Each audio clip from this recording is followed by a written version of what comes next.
Eh bien, bonjour tout le monde. Cette vidéo parlera du récit de Tim Guénard, un jeune garçon né dans les années 50, livré à lui-même. Ce récit provient d'un livre que j'ai dévoré tellement qu'il m'a passionné. Son histoire bouleversante marquera à jamais les esprits. Je vous laisse donc la découvrir après l'introduction.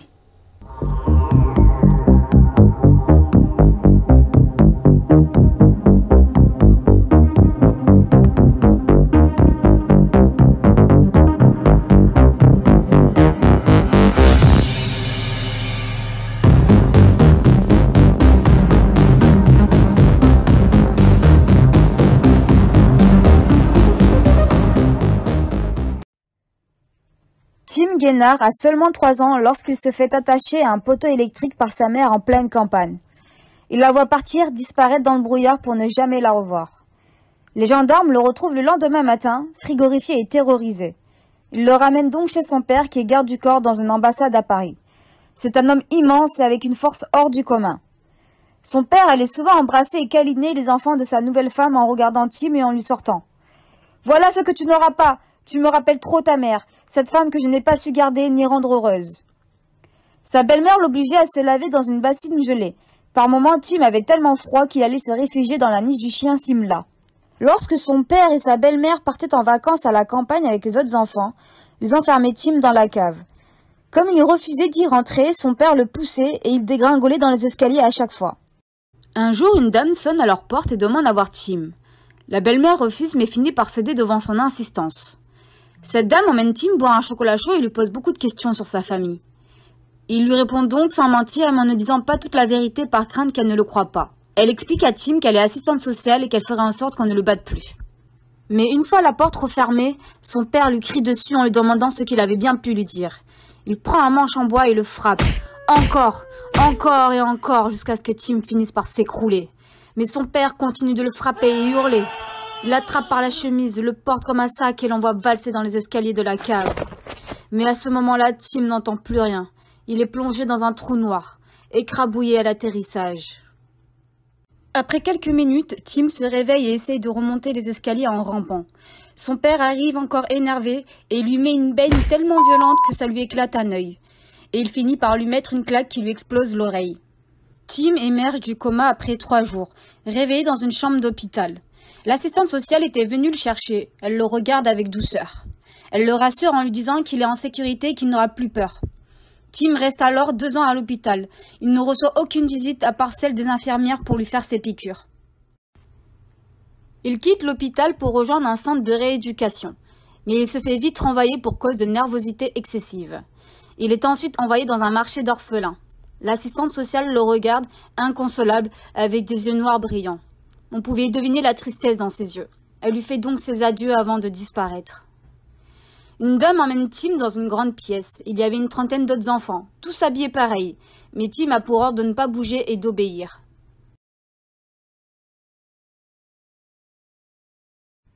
Tout d'un coup, la porte s'ouvre et une 40aine d'hommes et de femmes pénètrent dans la pièce. Ils étaient sur leur 31. Ils passent devant chaque enfant en les dévisageant comme s'ils étaient des objets rares. Ils observent chaque détail de la tête aux pieds.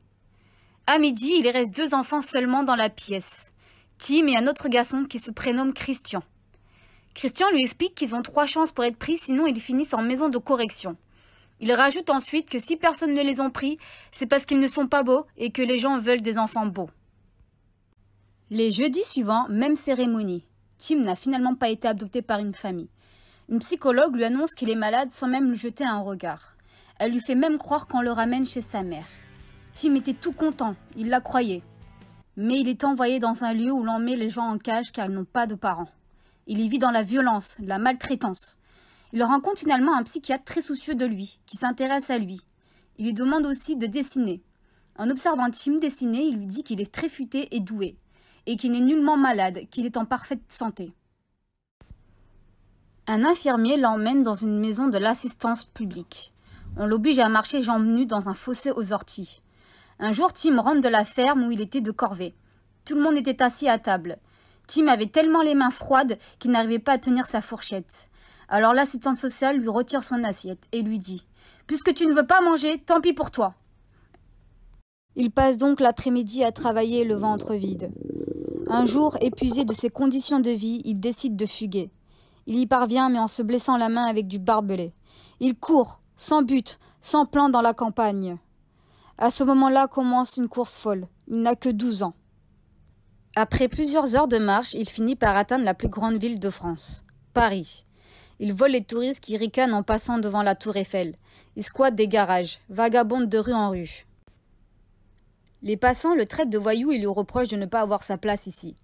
Un jour, un homme sur un banc propose à Tim 50 francs.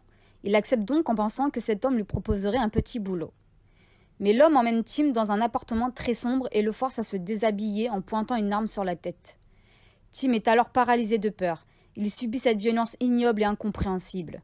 Il vient donc de découvrir à quel point l'être humain peut être pervers. Il rencontre également 2 hommes plus tard. Il lui propose un travail. Tim, méfiant, hésite mais se laisse finalement emporter par leur proposition. Ils volent ensemble des prostituées. Il apprend toutes sortes de trafics. Il s'en sort donc dans l'illégalité. À 21 ans, il reçoit son premier cadeau d'anniversaire. C'était une lettre d'un ami à lui qu'il avait pu rencontrer durant toutes ces années. Cette lettre contenait quelques lignes, lui souhaitant un joyeux anniversaire et quelques phrases d'amour. Tim pratiquait de la boxe. Il évacuait sa colère et a pu gagner beaucoup d'argent grâce à ce sport. Un jour, il rencontre une jeune femme durant la messe, Martine. Celle-ci, à la fin de la cérémonie, lui court après en lui demandant s'ils pouvaient discuter. À cet instant, il refuse, pas habitué à ce genre de conversation, mais elle arrive à le convaincre de se revoir. Il passe beaucoup de temps avec elle. Ils finissent par s'aimer profondément malgré leurs divergences. Il annonce donc aux parents de Martine qu'ils souhaitent épouser leur fille. À 23 ans, Tim se marie enfin. Il se fait tout beau et est habillé sur son 31. Il vit enfin le bonheur qu'il souhaitait, même si par moments il se sent exclu lorsque la famille de Martine est rassemblée. Tim veut devenir un homme bien. Il finit par vivre à Lourdes avec Martine et ses enfants. C'est un homme avec un grand cœur. Il accueille des personnes en difficulté dans leur maison étroite. Un jour, il revoit sa mère qu'il avait abandonnée. C'était totalement imprévu. Alors Tim lui dit qu'il aurait aimé juste un baiser de sa part. Sa mère recule avec mépris et lui dit « Tu es comme ton père, tu seras un mauvais mari et un mauvais père. » Mais heureusement que Martine est enfin là pour purger ce venin de mort. Elle la soigne avec une patience d'ange. Ses 4 enfants reçoivent tout l'amour dont ils ont besoin. Tim devient alors apiculteur dans le sud-ouest de la France où il vit dans une ferme et aide les personnes en difficulté. Dans ce récit, nous pouvons mieux comprendre que la haine ne fait qu'empirer les choses et épuiser nos cœurs. Tim a décidé de prendre la bonne voie malgré son douloureux passé et de devenir cet homme bon et respectueux qui se font si rares. Mais ce que je me suis rendu compte, c'est que quand même, accompagner quelqu'un qui souffre, accompagner, c'est déjà faire beaucoup de choses. Et il y a des gens qui souffrent tellement que ce n'est pas une solution qu'ils ont besoin. C'est besoin qu'on les accompagne et on n'accompagne que les gens qui sont importants. Alors c'est pour ça que c'est un peu la chose que je m'oblige.